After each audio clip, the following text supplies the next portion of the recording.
오늘은 성주교회 창립 36주년이 되는 기념주일입니다. 우리 옆에 한번 이렇게 축복했으면 좋겠습니다. 성주교회를 섬기는 것이 우리의 자랑입니다. 성주교회는 축복의 통로입니다. 다시 한번 성주교회는 유일한 세상의 희망입니다. 믿음대로 됩니다. 우리가 성주교회를 섬기는 것이 우리의 자랑이 되고 기쁨이 되고 긍지가 되었으면 좋겠습니다. 어제는 한국교회의 새로운 희망의 한 단면을 보는 기쁜 날이었습니다. 우리 통합 측 4개 이북노회가 연합을 해서 논산 연무대에 있는 신병들, 장병들에게 진중 세례식을 베풀었습니다. 어제 약 2,200명의 우리 젊이들에게 세례와 또 축복하는 시간을 가졌습니다. 논산 연무대 훈련소와 또 연무대 교회가 있는데요. 매주 우리 젊은이들, 여러분의 자녀들이 2,000명가량이 입소를 한다고 합니다. 그러니까 1년에 10만 명이 넘는 우리 젊은 자녀들이 그 논산 연무대 훈련소를 거쳐서 이제 군에 배치를 받게 되는 것이죠. 그런데 연무대 훈련소 교회와 연무대 교회를 통해서 1년에 세례를 받는 장병들의 숫자가 얼마쯤 될 것 같습니까? 약 6만 5천 명이 된답니다. 할렐루야. 저는 거기서 한국교회의 새로운 희망을 보았습니다. 요즘 젊은이들이 교회에 대해서 부정적입니다. 또 마음을 잘 열지를 않습니다. 근데 원튼 원치 않든 국가의 부를 받아서 가장 어렵고 힘든 4주 내지 5주의 훈련 기간 동안에 적어도 4번에서 많게는 10번까지 하나님 앞에 나와 예배드리고 또 마음의 감동을 받아서 자신의 믿음의 고백으로 세례를 받는 그런 귀한 역사가 지금도 이루어지고 있다라는 사실입니다. 그래서 저희 4개 노회가 연합을 해서 약 5천만 원 정도 예산을 들여서 어제 축복식을 했는데요. 이제 세례를 받게 되면 이제 한 사람씩 다 세례를 주는 겁니다. 그러니까 약 60여 분이 어제 참여하셨어요. 저희 부목사님과 우리 장로도 참여하셨는데요. 세례를 받게 되면 그 장병들에게 포켓용 성경책을 주머니에 넣어줍니다. 그리고 하나님의 말씀을 읽으라고요. 그리고 나서 예쁜 펜던트 모양으로 된 God is Love라는 십자가를 그 목에 다 걸어줍니다. 그럼 나중에 자대 배치를 받게 되면 군번줄에다가 그걸 끼우면 십자가 목걸이가 되게 되어 있습니다. 이제 그리고 그 다음들 장병들이 기다리는 그 다음의 선물들이죠. 요즘 신세대 장병들은요 비누로도 세수 안 한답니다. 이 폼 클렌징이라는 걸 쓰기 때문에 그 선물 중에 하나가 이 폼 클렌징을 주더라고요. 그리고 비누로 머리를 안 감는데 요즘 젊은 친구들은 그래서 좋은 샴푸를 또 주더라고요. 그리고 나서 주는 게 뭐냐면 이 군대 가면 배고픕니다. 집에 있을 때는 쳐다보지도 않던 몽통 쉘쉘인가 쉘쉘 몽통인가 그거를 2개씩 주니까 아주 함성이 쏟아지더라고요. 그리고 뭐 초콜릿 하나를 주고 마지막으로 그 코카콜라 뭐 아주 환호성이 아주 대단했습니다. 그 연무대 교회 수용 인원이 2,000명이라고 그래요. 원래 좌석수가 20년 전에 지은 낡은 교회인데 비가 오면 줄줄 새고 예배가 어려울 정도로 그게 좀 낡은 시설입니다. 근데 다 수용할 수 없어서 이 복도까지 빼곡하게 앉아서 어제 예배를 드리고 또 세례식을 했습니다. 그걸 통해서 이 나라의 희망을 봤습니다. 또 그런데 한 가지 또 기쁜 일은 이제 그 논산 연무대 교회를 이제 군복음화 후원회에서 새롭게 짓고자 하는 계획을 가지고 이 설계를 했습니다. 교회 설계를 했는데 그 설계를 우리 윤덕기 집사님이 계신 그 큐빗 건설에서 우리 윤 집사님이 주도해가지고 그 설계도가 저런 설계도를 멋지게 그리셨어요. 그래서 당선됐습니다. 어제 가서 보니까 아주 더 기분이 좋았습니다. 그래서 이제 저런 교회가 세워지게 되면 지금 저 교회가 5,000석의 교회를 짓는 겁니다. 그런데 이미 성당도 2,000석에 넘는 교회를 새로 졌고요. 법당은 3,000명이 들어가게 법당을 새로 졌대요. 근데 지금 또 원불교도 짓고요. 요즘 이단들까지도 막 교회 들어가지고 안식일 교회도 건물을 짓고 난리법석인데 우리 기독교만 제일 먼저 졌는데 이제 제일 구닥다리가 돼가지고 시설이 열악한 환경이 됐더라고요. 그래서 이번 기회에 우리 젊은 장병들을 위해서 교회를 세우자 그래서 저런 설계도를 이제 공모를 해서 이제 세우게 됐고 한 120, 30억을 들여서 5천 명이 동시에 들어간 예배당을 진답니다. 지금 현재도 연무대 교회에서는 주일날 6천 명이 예배를 드린대. 그 2천 명밖에 수용이 안 돼. 6천 명이 예배를 드리면 어떻게 해야 되겠습니까? 1부, 2부, 3부 예배를 드리는데 예배 시간이 들어오고 나가는데 이게 20분씩 걸린대. 그러니까 시간이 없으니까 40분밖에 예배를 못 드린다는 거예요. 여러분 어제 가신 분들은 아셨겠지만 군인들이 찬양은요 여러분의 상상을 뛰어넘습니다. 군인 정신으로 찬양하면요 아주 대단합니다. 뭐 그냥 아주 성령 충만하고 이 천장 교회 천장이 날아갈 것처럼 그렇게 힘있게 찬양합니다. 그러니까 그런 하나님의 역사를 경험하고 능력을 경험하는 자리가 군인교회인데 시설이 좁아가지고 40분 동안 찬양도 제대로 못한다는 거예요. 그래서 이번 기회에 5천석의 교회를 지착을 해서 한 29억 정도가 이미 모금이 됐고 이제 한국교회의 힘을 통해서 그 교회가 세워지게 되면 정말 입대하는 10만여 명의 장로님들 가운데 절반 이상이 교회에 와서 세례를 받는다라는 거예요.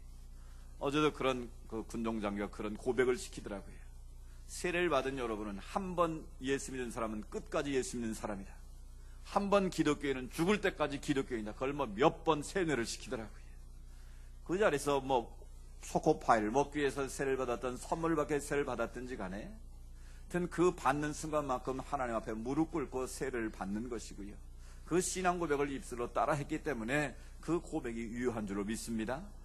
여러분 가운데 군대에 세례 받으신 남자분들 계실 거예요. 그래서 그들이 그 다음부터 종교 안에 뭐라고 쓰겠습니까? 기독교라고 쓰게 된다라는 거예요. 그래서 일생 동안 인생의 가장 힘들고 어려울 그 순간에 교회에 와서 하나님의 말씀을 듣고 또 세례를 받고 하나님의 자녀가 되는 이 귀한 자리. 그래서 군복음하는 우리 청년들의 이 황금어장이다. 그 말이 어제 새삼 실감이 났습니다. 그래서 1년에 적어도 6만 5천 명의 우리 자녀들이 그 훈련소 교회를 통해서 세례를 받고 하나님의 자녀로 거듭난다는 것이 너무나 감격스러웠습니다. 여기에 바로 한국교회의 또 다른 희망이 있음을 발견했습니다. 그러나 또 한국교회 이면에는 많은 아픔이 있고 고통이 있는 것을 보게 됩니다. 얼마 전 기독교 경영연구원 원장인 고려대 교수인 배종석 교수가 쓴 글을 하나 읽었습니다. 그 글의 제목은 세월호와 한국교회는 안전한가? 이 제목부터가 좀 심상치 않지 않습니까? 이 세월호가 침몰하는 모습을 우리는 방송을 통해서 생생하게 지켜봤습니다. 그리고 100여일이 지난 지금도 세월호란 트라우마에 온 백성들이 헤어나지 못하고 있는 안타까운 상황입니다. 그분이 그 글에서 강조하는 것은 바로 이것이었습니다. 어느 조직이든 회사든 올바른 기업의 가치를 추구하고 이윤을 창출하기 위해서는 3P가 중요하다라는 거예요. 첫 번째 P는 무엇인가? purpose, 목적이 중요하다는 거예요. 그 회사의 가치, 그 회사가 추구하는 이념이 무엇인가가 중요하다는 거예요. 두 번째로 중요한 것은 그 목적을 이루기 위한 프로세스, 과정이 중요하다는 거예요. 그 목적을 이루기 위해서 어떤 정당한 절차와 과정을 밟아서 그것을 이뤄가느냐가 중요하다는 것이죠. 또 세 번째는 people, 사람이라는 거죠. 그 목적을 이뤄가는 주체가 누구이겠습니까? 바로 사람 아니겠습니까? 그래서 그 사람을 어떻게 대하고 어떻게 인격적으로 대우하느냐, 그 3P가 잘 어우러져야 그 조직이나 기업에 올바른 가치 추구가 되고 올바른 성과를 낼 수 있다라는 거예요. 그런데 세월호를 볼 때 3P가 완전히 무너졌다라는 거예요. 일단 그 회사의 설립 자체가 불순한 종교 집단에 의해서 잘못된 목표를 가지고 있었고, 또 그러다 보니 그 과정 자체도 불합리한 절차와 왜곡된 과정을 밟았고, 또 그 안에 있는 모든 사람들을 인격적으로 대우하지 못하고 하나의 수단과 방법으로 그 교리와 종교를 위한 하나의 수단으로 전락했다라는 거예요. 거기에다 맞물려서 관료 집단과 또 정치 집단과 또 언론들이 어우러져서 빚어낸 최대의 참극이다라고 진단하는 것을 보았습니다. 그런 공감이 되십니까? 그러면서 다음 문장에 무게를 실었습니다. 세월호가 그렇게 침몰한 모습을 보고 100일이 지난 지금도 많은 사람들이 트라우마에 빠져 있는데, 지금 한국교회는 그 세월호처럼 서서히 지금 가라앉고 있는데, 세월호에 대해서는 그토록 애달파하고 조문을 하고 아파하면서도 한국교회가 서서히 침몰해가는 그 모습을 보고 안타까워하는 사람들이 많지 않다라는 점에 대해서 지적을 하고 있는 모습을 보았습니다. 여러분, 한국교회가 세상에 희망이 되고 등불이 될 줄로 믿습니다. 그런데 지금 우리의 현실은 그리 녹록지 않다는 것을 우리가 피부로 느끼고 있지 않습니까? 오히려 교회에 대한 많은 사람들이 돌팔매질을 하고 기독교를 개독교라고 표현할 만큼 그런 만신창이가 된 우리의 안타까운 모습 속에 우리가 살아가고 있다라는 사실입니다. 왜 한국교회가 이렇게 되었는가? 저는 늘 생각하고 있는 게 바로 그 부분입니다. 대형교회를 저는 나쁘다고 말하는 것은 아닙니다. 한국교회가 이렇게 근본적으로 잘못된 길로 가게 된 원인에는 교회의 대형화에 있다. 즉 성장지상주의에 근거한 교회가 대형화되면서 한국교회는 문제가 야기되기 시작했다고 저는 믿습니다. 어느 조직이든지 조직이 커지면 그 조직을 이끌어가기 위한 시스템이 필요하고 그 사람을 수용할 만한 대형 건물이 필요하지 않겠습니까? 그래서 한국교회가 좀 더 크게 좀 더 화려하게 교회 건물을 짓기에 바빴습니다. 많은 사람들을 끌어오기 위해서 교회 건물을 세우기에 급급했다라는 거예요. 여러분, 그 결과 어떻게 됐습니까? 작년 통계에 의하면 한국교회가 우리나라 금융권에 진 부채가 자그마치 10조 원이 넘었다고 합니다. 놀라지도 않으시네요? 여러분, 10조 원이라면요 1년에 한국교회가 그 이자만 갚는데도 5천억이 넘는 이자를 지금 내고 있다는 거예요. 매주 100억을, 여러분이 낸 헌금 100억 원을, 교회 헌금을 은행에다 갖다 바치고 있는 형국이다라는 거예요. 자, 그래서 우리 교회가 후원하고 있는 미래목회 포럼에 가서 대형교회 목사를 항상 제가 침튀기면서 하는 말이 있습니다. 대형교회가 정신 차려야 된다. 10,000명 모이는 교회를 만들려고 교회를 10,000명 규모로 세우지 말고 1,000명 교회로 10개로 나눠라. 지역교회로 다 나눠줘라. 그러면 그 지역에서 그 교회가 건강하게 성장하면 또 10,000명이 되면 또 나누면 한국교회가 건강하게 되지 않겠냐. 그런데 그거를 건물을 10,000명을 수용할 건물을 짓고 끌어모으려고 하니까 엄청난 부채가 발생하게 된다라는 거예요. 그 엄청난 부채를 짊어지고 한국교회가 지금 허덕거리고 있습니다. 교회 건물을 새로 진 모든 신축 대형 교회들은 부채에 지금 신음하고 있다는 걸 아십니까? 작년에 종교 건물 경매가 130건이 교회가 나왔습니다. 130건의 경매가 교회가 경매로 나왔다라는 거예요. 이자도 원금은커녕 이자도 감당하지 못해서 이자 못 갚아서 결국은 은행에 압류가 되고 경매에 붙여진 교회가 130건이라는 거예요. 근데 더 안타까운 것은 그 건물을 누가 사겠습니까? 여러분, 천장만 높은 교회 건물 무슨 쓸모가 있겠습니까? 그 건물이 딱 하나밖에 할 게 없대요. 헬스클럽밖에 할 데 없답니다. 극장을 하든지 개조해가지고. 그러니까 그 건물을 살 사람이 없습니다. 경매에 나오면. 그럼 누가 살까요? 이단들이 다 사들입니다.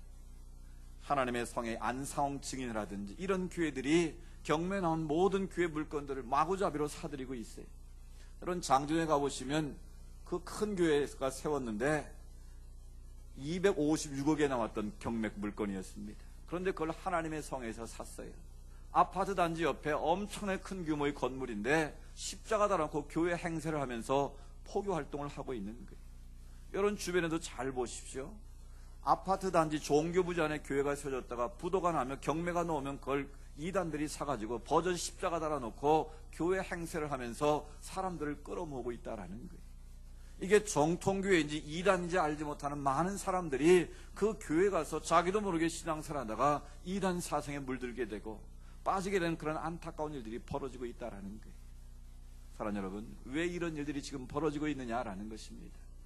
교회 안에 지나친 물량주의와 성장지상주의에 매여서 한국교회가 좀 더 크게 좀 더 화려하게 가다 보니 자신도 모르게 교회의 본질에서 벗어나고 말았다라는 거예요.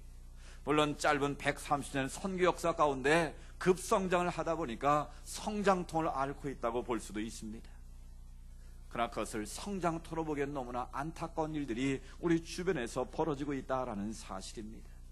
결국 하나님의 교회가 하나님의 교회로서의 본질을 망각하고 건물에 집중하고 사람 모으는 것에 집중했을 때에 결국은 더 큰 부작용을 낳고 안타까운 지경에 빠지고 말았다라는 사실입니다. 이런 교회의 본질이 무엇이겠습니까? 교회는 그리스도의 몸입니다. 에클레시아라는 말은 하나님의 부름받은 자들이 모이는 공동체가 바로 교회입니다. 이 건물이 교회가 아니고 여러분 한 분 한 분이 하나님의 교회인 줄로 믿습니다. 여러분 한 분 한 분이 하나님의 성전인 거예요.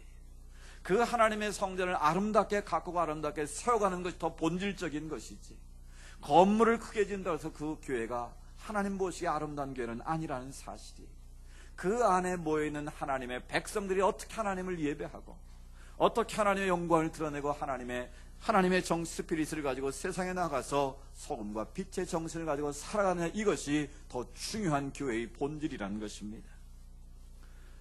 그런데 안타깝게도 지금 한국 교회는 침몰해가는 그 세월호처럼 이 성장 지상주의에 매몰되어서 본질을 잃어버리는 안타까움 속에 있다고 그 백여서는 지적을 하고 있습니다. 사랑하는 여러분, 우리 성주교회는 하나님이 기뻐하시는 사도행전 교회의 비전을 가지고 나아갈 수 있기를 원합니다. 남이 뭐라고 말하든지 간에 우리가 좀 불편하고 힘들지라도 하나님이 기뻐하시는 교회의 본질을 붙잡고 우리가 나아가게 될 때 하나님께서 우리 가운데 복을 주시고 더 놀라운 부흥으로 채우실 것을 믿습니다. 이런 안타까운 현실을 보면서 미국 두루 대학교의 전도학 석좌 교수인 이 레너드 스윗이라는 분이 미국 교회를 분석을 했습니다. 이 분석을 보면 한국 교회도 금방 알 수 있는데요, 영어 M이라는 4개의 단어를 가지고 미국 교회를 진단을 했습니다. 첫 번째 교회는 바로 미셔널 처치, 선교적 교회라고 불렀습니다. 이 선교적 교회는 주님께서 이 땅에 세우실 원했던 바로 그 교회의 모습입니다. 우리가 지향하는 사도행전적 교회, 초대교회의 모습이 바로 이 선교적 교회의 모습을 가지고 있습니다. 선교적 교회는 건물이 아니라, 사람의 숫자가 아니라 하나님 나라의 확장을 위해서, 즉 생명을 살리기 위해서 집중하는 교회를 말합니다. 그래서 전도나 선교가 교회의 하나의 프로그램이나 행사가 아니라 교회가 해야 될 가장 중요한 본질로 여기는 겁니다. 그래서 우리가 예배를 드리고 교제를 나누고 또 하나님의 말씀을 배우고 훈련을 하고 섬기고 봉사한 그 모든 목적이 바로 하나님의 선교, 생명을 산 일에 집중하는 교회가 바로 주님께서 이 땅에 세울 원했던 바로 그 교회, 사도행전적 교회, 바로 미셔널 처치라는 거예요. 그런데 교회가 미셔널 처치의 본질을 잃어버리게 되니까 그 다음 단계로 무슨 교회가 생기는가? 미니스트리 처치로 바뀌어간다라는 거예요. 미니스트리 처치는 바로 목회적 돌봄에 힘쓰는 교회입니다. 교회는 지치고 힘든 하나님의 백성들을 위로하는 곳입니다. 그들의 아픔과 고통에 대해서 함께 나누고 공감하고 그것을 치유하고 회복하는 공동체임에 틀림이 없습니다. 교회의 본질 가운데 이건 중요한 사명 중에 하나입니다. 우리도 그 일을 위해서 서로 돌보고 서로 격려하고 서로 사랑을 나누는 것 중요합니다. 그러나 그것에 빠지게 되면 교회는 소비적 지향적인 교회로 전락하게 된다라는 것입니다. 목회적인 돌봄이 중요하지만 그것에 집중하다 보면 선교적 교회로서의 본질을 놓치기 쉽다라는 거예요. 제가 이 교회 왔을 때 어떤 분이 제게 와서 질문을 했습니다. 목사님, 전도하는 것 좋고 선교하는 것 좋은데 우리 교인들을 위해서 좀 헌금을 썼으면 좋겠습니다, 그러시더라고요. 그래서 왜요? 그랬더니 우리가 드린 헌금을 가지고 우리가 좀 편히 쉴 수 있는 공간도 좀 있으면 좋겠고 교회 시설 좀 확충하면 좋겠는데 너무 그냥 전도하고 선교한 일에만 하니까 우리들이 좀 불편합니다, 그러더라고요. 그래서 제가 그 말씀 잘 썼습니다. 맞습니다. 그러나 그 말이 다 맞는 말은 아닙니다. 여러분, 우리가 시설을 확충하고 우리가 여러분의 목회적인 돌봄에 참여 여러분을 잘 서비스하고 잘 관리하고 중요하지요. 또 우리에 필요합니다. 그러나 그것이 우리 신앙설의 본질은 아니라는 거예요. 그것은 하나의 부수적인 기능일 뿐이지 결국 목회적인 돌봄에만 집중하면 교회의 본질을 놓치게 되면 생명력을 잃어버린 종합병원으로 전락하고 만다라는 거예요. 늘 아픈 것만 치료해주고 가려운 것만 긁어주는 그런 기능을 하다 보면 하나님이 기뻐하시는 교회가 되지 못하고 사람을 위한 교회로 전락할 수 있다라는 거예요. 이 목회적인 교회가 다시 한 단계를 더 나가게 되면 메인티너스 처치가 된다고 말합니다. 유지하는 교회가 된다라는 거예요. 유지하는 교회는 어떤 교회일까요? 내일에 대한 분명한 비전과 꿈을 상실한 교회를 말합니다. 변화와 개혁에 대해서 둔감한 교회입니다. 지금까지 늘 해왔던 전통에 매이고 교리에 매여서 앞으로 나가지 못하는 교회의 모습입니다. 시대상에 대처하지 못하고 현상 유지하기에도 급급한 교회로 떨어지고 만다라는 거예요. 이 단계가 한 발 더 나가면 뮤지엄 처치, 박물관 교회가 된다는 거예요. 교회로서의 생명력을 잃어버리고 박물관처럼 변한 교회의 모습입니다. 교인들이 구경꾼처럼 변질된 교회를 말합니다. 박제된 동물처럼 모양은 그대로 가지고 있지만 아무런 생명력이 없는 무기력한 교회, 바로 박물관 교회라는 거예요. 그러니까 미국 교회를 보니까 처음에 교회가 세워질 때는 선교적인 교회로서의 기능을 가지고 열심히 움직이다가 어느 정도 시간이 지나면 교인들만 오면 목회적인 교회로 팔바꿈하고, 또 그것이 시간이 지나면 현상 유지에 급급한 교회가 되고, 그러다가 생명력을 잃어버린 박물관 교회로 전락하더라는 거예요. 여러분, 한국교회는 지금 어느 단계를 거치고 있다고 여러분 생각하십니까?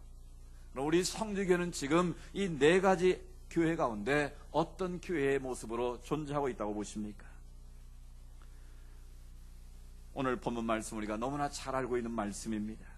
예수님께서 너희는 나를 누구라고 물어보셨습니다. 그때 베드로가 주는 그리스도시요 살아계신 하나님의 아들이심이라고 고백을 합니다.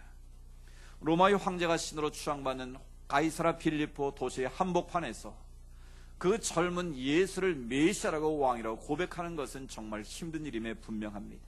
그럼에도 불구하고 베드로는 주님이 메시아입니다라고 고백했다는 것이죠. 그 고백을 들으신 예수님께서 너무 기뻐하셨습니다. 내가 너의 이름을 이제는 시몬이 아니라 베드로라 부르겠다. 시몬이는 갈대, 광야 그런 뜻을 갖고 있습니다. 흔들리는 인생이란 뜻이죠. 근데 너 이름을 페트로스, 반석이라고 부르겠다. 너는 이제 흔들리지 않는 반석 같은 인생으로 만드시겠다는 그런 뜻입니다. 그리고 너의 그 신앙 고백 위에 내가 교회를 세우겠다고 말씀하십니다. 캐톨릭에서 말하는 것처럼 베드로라는 사람 위에 교회를 세운 것이 아니고 베드로의 신앙 고백 위에 하나님의 교회를 세우시겠다는 것이죠. 그리고 그에게 천국의 열쇠를 주신다고 말씀하십니다. 그리고 땅에서 매면 하늘에서 매고 땅에서 매면 하늘에서 풀게 하시는 하나님의 놀라운 능력을 베드로에게 허락해 주셨습니다. 사랑하는 여러분, 여러분 예수님을 그리스도로 믿으십니까? 우리가 예수를 그리스도로 믿는다는 말은 예수가 메시아임을 고백하는 것을 말합니다. 구약시대에 세 사람에게 기름을 부었다고 그랬습니다. 누굴 세울 때요?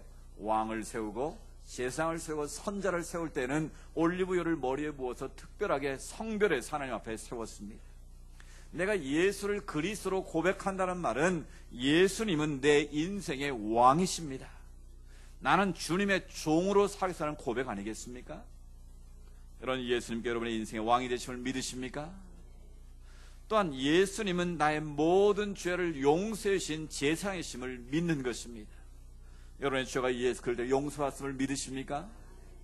또 예수는 지금도 우리 가운데 역사하셔서 말씀하셔 가르쳐 깨우쳐 주시는 선자이심을 우리는 믿는 것입니다. 바로 그 사람을 가리켜서 그리스도인 예수님을 따르는 자, 예수님을 닮아가는 자라고 부르는 것이죠. 바로 그 고백이 주님 모시기에 가장 아름다운 신앙 고백이 된 것입니다. 바로 여러분에게 베드로의 신앙 고백이 여러분이 지금 하나님 앞에 들려지고 있다면 여러분에게도 이미 하나님 나라의 권세가 주어진 줄로 믿습니다. 여러분, 천국의 열쇠를 받으셨습니다. 언제라도 예수를 믿는 믿음으로 천국에 갈 수 있는 능력과 자격이 있는 줄로 믿습니다. 또 여러분은 땅에서 하늘에서 메고 땅에서 하늘에 풀 수 있는 그런 하늘의 능력과 권세가 있는 줄로 믿습니다. 그러므로 음부의 권세가, 이 악한 마귀의 권세가 여러분을 이길 수 없고 하나님의 교회를 무너뜨릴 수도 없다라는 사실입니다. 바로 이 놀라운 능력과 권세를 가지고 있는 것이 바로 교회라는 것이죠. 바로 예수를 주로 고백하는 그리스도인이라는 것입니다. 여기에 바로 교회의 희망이 있습니다. 여기에 바로 우리 신앙인들의 희망이 담겨져 있는 것입니다. 아무리 세상이 우리를 비난하고 아무리 마귀의 권세를 유혹한다 할지라도 예수 그리스도 안에 있는 사람들, 하나님의 교회에 속해 있고 하나님을 주로 고백하는 사람들은 세상을 이기고 악한 마귀의 기회를 이길 수 있는 하나님의 희망이 있는 줄로 믿습니다. 그럼 왜 이 교회가 이 혼탁하고 패역한 이 시대 속에서 유일한 희망이 될 수 있는가? 교회가 희망이 될 수 있는 그 근거를 말씀드리려고 합니다. 첫 번째는 바로 교회는 죄로부터 세상을 구원하는 생명의 공동체이기 때문입니다. 그런 이 세상의 모든 문제는 바로 죄로부터 온다고 말씀을 드렸습니다. 어떤 조직이나 기관이나 공동체, 국가 할 것 없이 죄악이 틈을 타면 그 공동체는 파괴되고 분열되게 되어 있습니다. 죄는 인간을 파멸로 몰고 갑니다. 죄는 결국 우리 인간을 죽게 만드는 실체입니다. 따라서 죄 가운데 빠져 우리는 두려움과 수치심과 열등감과 죄의식에 사로잡히게 됩니다. 결국 우울증에 걸리게 되고 영적 침체에 빠지게 되면 그 결과는 인생의 파멸로 치닫게 만다는 사실입니다. 그래서 이 땅의 모든 인간들은 죄의 문제를 해결해 보려고 얼마나 발버둥을 치는지 모릅니다. 어떤 사람은 종교를 가지고 해결해 보려고 합니다. 도덕이나 철학을 가지고 해결해 보려고 합니다. 어떤 사람은 학문을 통해서 해결해 보려고 합니다. 어떤 사람은 자신의 고행이나 수행을 통해서 죄의 문제를 해결해 보려고 발버둥을 치고 있습니다. 그러나 인간의 그 어떤 노력도 어떤 시도도 우리 안에 새겨져 있는 원죄의 문제를 해결할 방법은 없는 줄로 믿습니다. 그래서 사도 바울은 죄에 빠진 인간의 실존을 이렇게 표현하고 있습니다. 죄 가운데 사는 인간의 모습은 바로 이렇다라고 로마서 3장을 통해서 말씀하셔서 우리 같이 한번 읽어보실까요? 시작. 의인은 없나니 하나도 없으며 깨닫는 자도 없고 하나님을 찾는 자도 없고 다 치우쳐 함께 무익하게 되고 선을 행하는 자는 없나니 하나도 없도다. 그들의 목구멍은 열린 무덤이요 그 혀로는 속임을 일삼으며 그 입술에는 독사의 독이 있고 그 입에는 저주와 악독이 가득하고 그 발은 피 흘리는 데 빠른지라. 파멸과 고생이 그 길에 있어 평강의 길을 알지 못하고 그들의 눈앞에 하나님을 두려워함이 없느니라. 아멘. 이 세상에 누가 제일 어리석은 인간이겠습니까? 하나님이 없다고 말하는 사람, 하나님을 두려워하지 않는 사람, 바로 가장 어리석은 자임에 틀림이 없습니다. 하나님을 떠나고 하나님을 믿지 않는 인간들의 모든 삶은 무익하다고 말씀합니다. 그 입술에는 악독과 저주가 가득하다고 말합니다. 결국은 파멸과 고생으로 달려가게 되고요, 하나님께서는 참된 샬롬을 얻지 못한다는 것입니다. 여러분, 이 세상의 모습을 살펴보십시오. 사람은 누구나 평화롭게 살기를 원하고 평강을 원하지만 세상은 평화롭지 못합니다.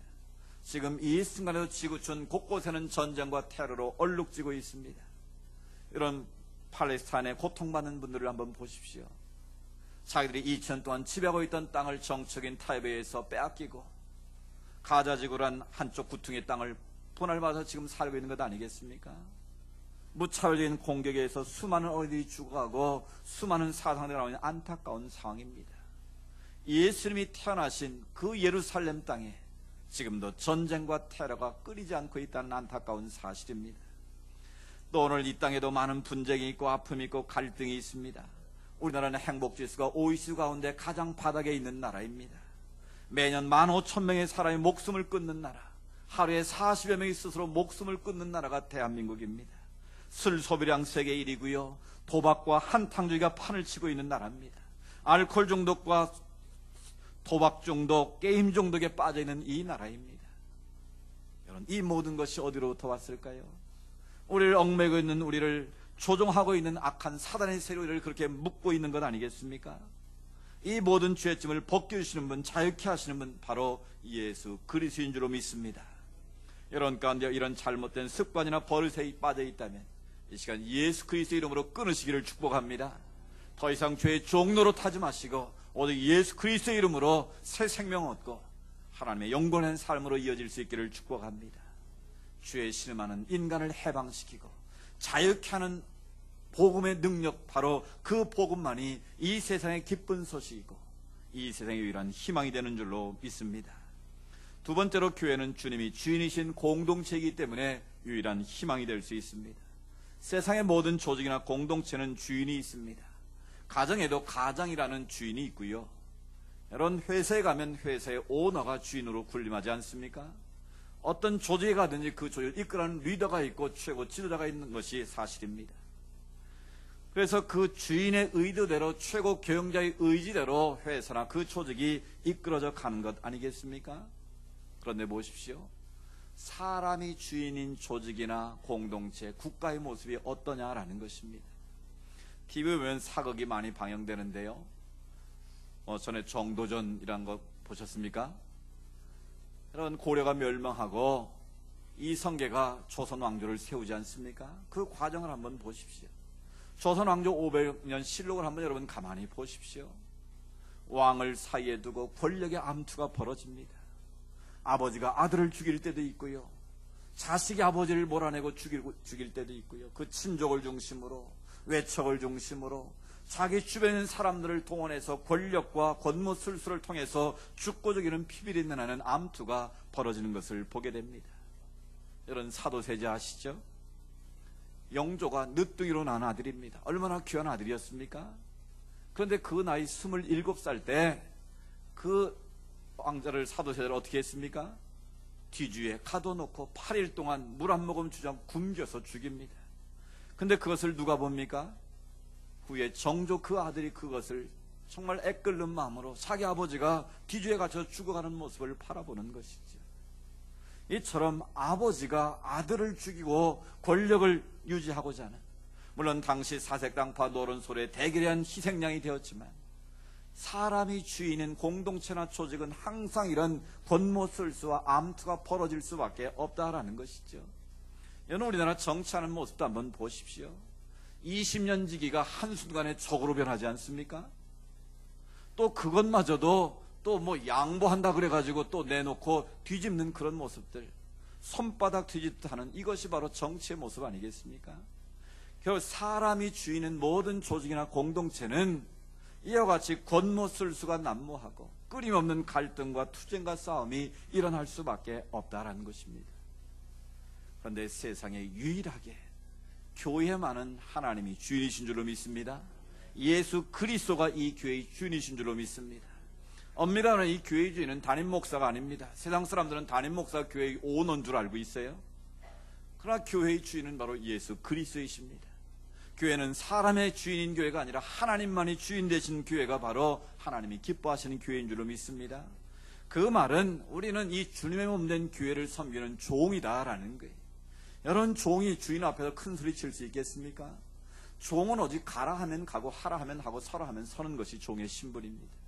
하나님께서 말씀하시면 그 말씀대로 순종하고 그 말씀대로 움직이는 것이 종의 자세요 태도라는 것이죠.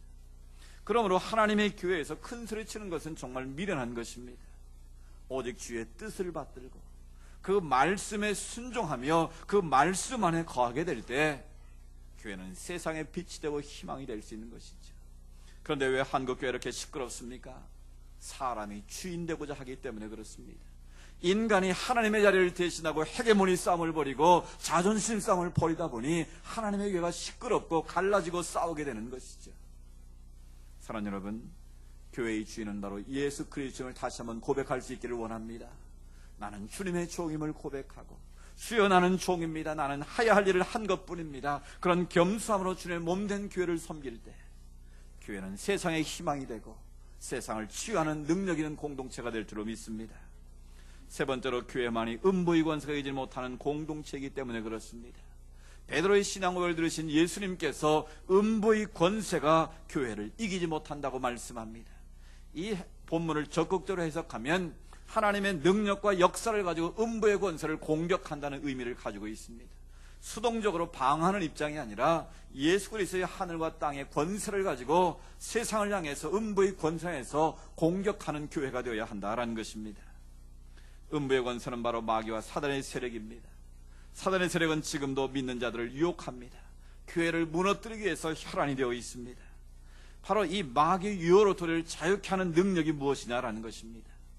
바로 진리의 말씀 안에 거하는 것입니다. 주님의 몸된 교회 안에 굳건한 소속감을 가지고 주님의 몸된 교회를 섬기는 것입니다.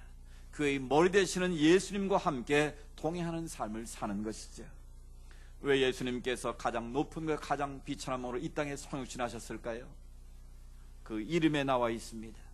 마태복음에 예수님께서 그 이름을 임마누엘이라 하리라 말씀하십니다. 임마누엘은 무슨 뜻입니까? 하나님이 우리와 함께 하신다. 하나님께서 육신의 이 땅에 거하신 우리와 함께 하시는 분, 그분이 바로 예수 그리스도이십니다. 바로 주님께서 우리와 함께 하신다는 말은 무엇이겠습니까?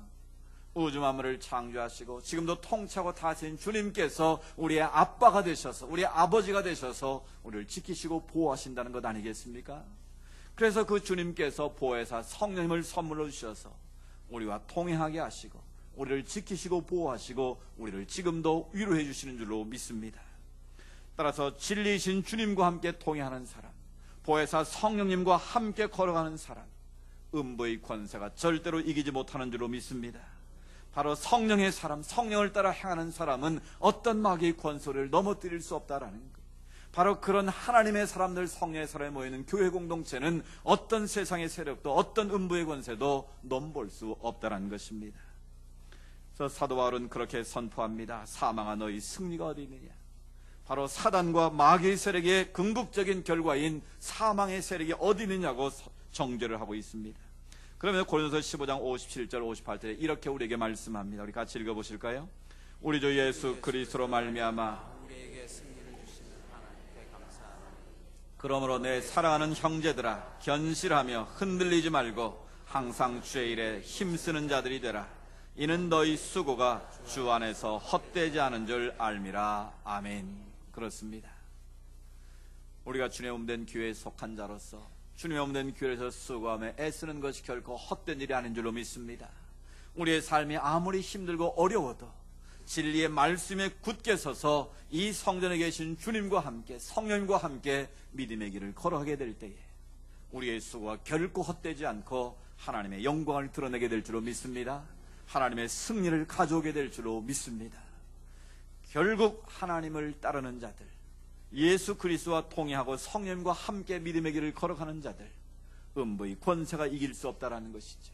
그래서 하나님의 승리를 선포하며 살아가기에 이 세상의 유일한 희망으로 우리가 살아갈 수 있음을 말씀하고 있습니다. 오늘 성교의 창립 36주년이 되는 기념주일입니다. 우리는 사도행전의 비전을 품고 믿음의 길을 달려가고 있습니다. 우리 교회가 완벽한 교회는 아닙니다. 여전히 우리 안에도 많은 허물이 있고 부족함이 있고 약점이 있음을 깨닫게 됩니다. 그럼에도 불구하고 하나님께서 이 성지 교회를 통해서 이름 그대로 하나님의 거룩하신 뜻을 이 땅에 펼쳐가기를 원하고 계십니다. 우리에게는 건물이 중심이 아니라 하나님의 사람을 세우는 일에 더 앞으로 중심을 두게 될 것입니다. 우리가 눈에 보이는 것이 아니라 하나님 나라의 거룩한 뜻을 선포하고 하나님 나라를 확장시키는 일에 우리는 더 전심전력하게 될 것입니다. 그 일을 위해서 우리는 하나님의 교회를 계속 세워가고 선교사를 파수하고 선교사들을 돕고 국내 자립대상 교회들을 우리가 후원하고 그들의 필요를 채워가게 될 것입니다. 우리의 본질은 바로 생명을 살리는 생명의 공동체이기에 우리가 그 사명에 충실하고 교회의 본질을 이루어갈 때 하나님께서 마침내 이 교회를 통하여 영광 받으시고 더 큰 역사를 이루실 것을 믿습니다. 바로 그렇게 될 때 우리 성교를 섬겨줄 우리 자랑이 되고 긍지가 되고 이 교회를 통해서 다음 세대가 살아나게 되고 한국교회를 세우는 희망의 등불이 될 줄로 믿습니다. 사람 보기에 좋은 교회가 아니라 하나님 모시기에 좋은 교회, 주님께서 이 시대에 차이시는 바로 그 교회가 되어서 하나님께 영광 돌리고 하나님의 영광을 선포하고 하나님의 뜻을 이루어가는 거룩한 성교회가 될 수 있기를 주의 이름으로 축복합니다. 우리 같이 한번 기도드리기를 원합니다. 하나님, 우리 교회가 선교적 교회가 되기를 원합니다. 더 이상 목회적인 교회나 유지하는 교회나 박물관 같은 교회로 전락하지 않게 하시고 오늘 이 시대의 희망의 등불을 높이 들고 세상을 치유하고 세상을 구원하며 하나님의 복음을 증거하는 사도행전적 교회가 되게 하옵소서. 바로 그 일에 우리 자신이 주인공이 되기를 원합니다. 이 하나님의 거룩하신 뜻과 역사를 펼쳐나가는 일에 바로 나 자신이 주인공이 되기를 원합니다. 우리 성교를 통해 하나님 영광 받아 주옵시고 이 교회가 주님이 찾은 바로 그 교회가 되게 하시고 내가 바로 그 교인이 될 수 있도록 하나님 나를 써주십시오. 우리 같이 한번 기도드리기를 원합니다. 살아계신 아버지 하나님 감사합니다. 우리 성교가 36주년을 맞이했습니다. 이 성지교회를 통하여 영광 받으시를 기뻐하시는 아버지 하나님, 우리 교회가 선교적 기회로 계속해서 거듭날 수 있기를 원합니다. 하나님의 교회를 세우고 선교사를 파수하고 선교사를 돕고 국내 미자립 대상 교회들을 우리가 열심히 돕고 그들의 필요에 부응할 수 있는 교회가 될 수 있기를 원합니다. 아버지의 많은 선교기관들을 돕고 또 성교를 통해 땅까지 복음의 증인되기를 원합니다. 오자비로우신 아버지 하나님, 주님께서 이 세에 차시는 바로 그 교회가 되게 하시고 하나님의 본질에 충실한 교회가 되게 하옵소서. 생명을 구원하는 공동체가 되게 하여 주시옵소서. 주님만이 참 주인이 되는 참된 교회가 되게 하옵소서. 하여 주옵소서. 음부의 권세가 틈타지 못하는 든든한 교회로 우뚝 서게 하여 주옵소서. 그리고 이 성결을 통해 하나님 영광 받아 주옵시고 이 시대를 살리고 민족을 열방을 구원하는 하나님의 축복의 통로가 되게 하여 주시옵소서. 그렇게 역사하실 주님을 기대합니다. 우리 모든 성역들을 믿음의 주인공으로 삼으셔서 우리의 사랑의 수고와 헌신이 결코 헛되지 않고 주 안에 아름다운 생명의 열매로 축복의 열매로 나타날 수 있도록 역사하여 주시옵소서. 하나님 아버지 감사합니다. 우리 성결을 30년 전에 이곳에 세우시고 시은혜 가운데 에베네셀의 은초로 지켜주심을 감사합니다. 우리 교회가 목회적인 교회, 현상을 유지하는 교회, 박물과 같은 교회가 되지 않게 하시고 선교적인 교회로 계속해서 거듭나게 하여 주옵소서. 주님께서 이때에 세우시기 원했던 바로 그 교회, 하나님이 찾으시고 하나님이 기뻐하시는 건강한 교회, 부흥하는 교회가 되게 하옵소서. 그리고 우리가 더 많은 교회를 세우고 선교사를 파송하고 또 선교사들을 후원하며 국내에 있는 여러 자립 대상 교회들을 돕고 그들의 필요에 부응할 수 있는 건강한 교회로 든든히 세워지게 하옵소서. 그래 이 시대를 살리고 민족을 살리고 열방을 구원하는 축복의 통로가 되게 하옵소서. 다음 세대를 살리고 이 교회를 통하여 거룩한 뜻을 품은 주의 자녀들이 많이 배출되게 하셔서 이 시대를 살리고 민족을 구원하는 영향 있는 주의 일꾼들이 많이 나올 수 있도록 복 내려 주시옵소서. 이 교회를 섬겨 우리의 자랑이 되게 하시고 긍지가 되게 하시고 이 축복의 통로인 성지 교회를 통해 우리가 복을 받고 하나님의 역사를 새롭게 펼쳐나가는 믿음의 주인공들 되게 하옵소서. 예수님의 이름으로 기도드리옵나이다. 아멘. 우리 이번에 18명의 우리 학생들과 우리 교사들 필리핀 비전 트립을 떠나게 됩니다. 한참 공부하고 또 입시에 지쳐있는 자들인데 모든 거 내려놓고 4박 5일 동안 필리핀 빈민 선교로에서 떠납니다. 이들이 하나님의 비전을 가지고 돌아올 수 있도록 또 안전하게 주의 사역을 잘 감당할 수 있도록 그런 축복해 주시기를 바랍니다. 우리 가기 전에 한번 우리 필리핀에 갈 사역의 일부를 보여드리겠습니다.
선교 사역을 떠나기 위해서 몇 달 전부터 우리 따갈로를 배웠고요. 또 있습니까?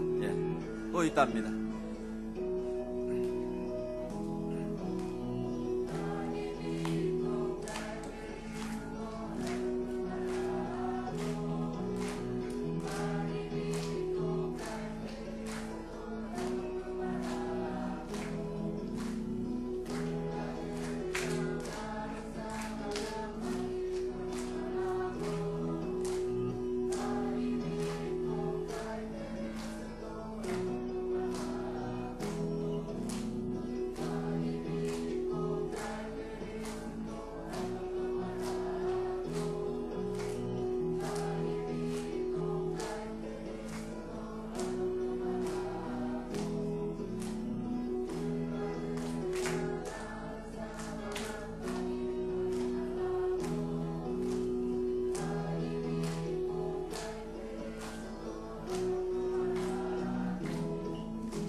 그 자리에 서 계십시오.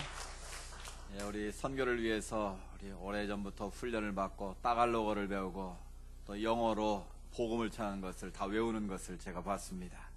하여튼 짧은 기간이지만 우리 학생들이 많은 것을 보고 배우고 하나님 비전을 밝혀 돌아올 수 있도록 여러분 기대해 주시기를 바랍니다. 우리 같이 한번 우리 축복성 한번 부를까요? 너는 시냇가에 심은 나무라.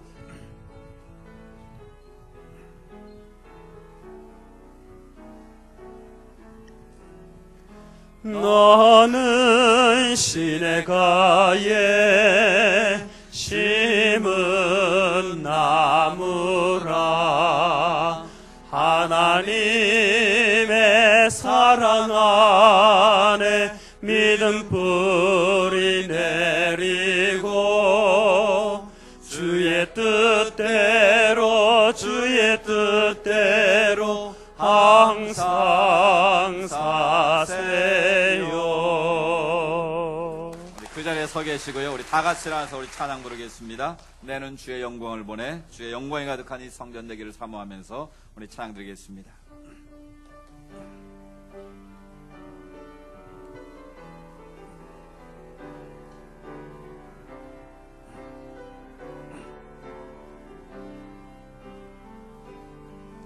내 눈 주의 영광을 보내.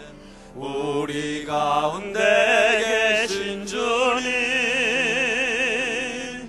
그 빛난 영광 온 하늘 덮고 그 찬송 땅 가득해. 내는 주의 영광을 보내. 내 눈 주의 영광을 보내. 찬송 가운데 서신 주님의 얼굴은 온 세상 향하네. 권능의 팔을 드셨네. 주의 영광 이곳에 가득해. 주의 영광 이곳에 가득해. 우린 선의 주님과 함께 찬양하며 우리는 전진하리. 모든 열방 주 볼 때까지 주의 영광 이곳에 가득해. 주의 영광 이곳에 가득해. 우린 선의 주님과 함께 찬양하며 우리는 전진하리. 모든 열방 주 볼 때까지 모든 열방 주 볼 때까지 모든 열방 주 볼 때까지. 참 좋으신 아버지 하나님 감사합니다. 창립 기념절을 맞아 하나님 영광되는 모든 주의 백성들에게 영광의 빛으로 임하시고 영광 가운데 거하시는 주님을 만나게 하시고 하나님의 임재 안에 사는 사람이 될 수 있도록 복 내려 주시옵소서. 우리 사랑 주의자들이 필리핀 비전 트립을 떠납니다. 짧은 기하지만 하나님 비전을 발견하게 하시고 그 빈민지에게 하나님의 사랑을 경험하며 이 조국 대한민국에 사는 것이 얼마나 복된 일인가를 다시 한번 깨우쳐 주시옵소서. 그래 요셉처럼 다니엘처럼 하나님의 꿈과 비전을 가지고 그들의 인생을 새롭게 주 안에서 펼쳐갈 수 있는 축복의 기회가 되게 하옵소서. 함께 동행하는 교사들 또 교역자들을 축복하시고 주의 손으로 친히 안수하시고 인도하셔서 걸음걸음마다 눈동자같이 지켜주시고 보호하여 주시옵소서. 우리의 영원한 산 소망이 되시는 예수 그리스도의 은혜와 하나님 아버지의 크고 놀라우신 사랑하심과 성령님의 인도하시고 위로하시고 교제하심의 역사가 교회만이 이 세상의 유일한 희망임을 다시 한번 고백하며 세상을 향해 나아가는 주의 자녀들 머리머리 위에 비전 트립을 떠나는 주의 자녀들과 또 하나님께 올려드린 모든 믿음의 소원들 위에 이 나라와 이 민족 위에 주님께서 택하시고 세우신 성제단과 모든 조국 교회들 위에 이제로부터 영원토록 함께 하시기를 간절히 축원하옵나이다. 아멘.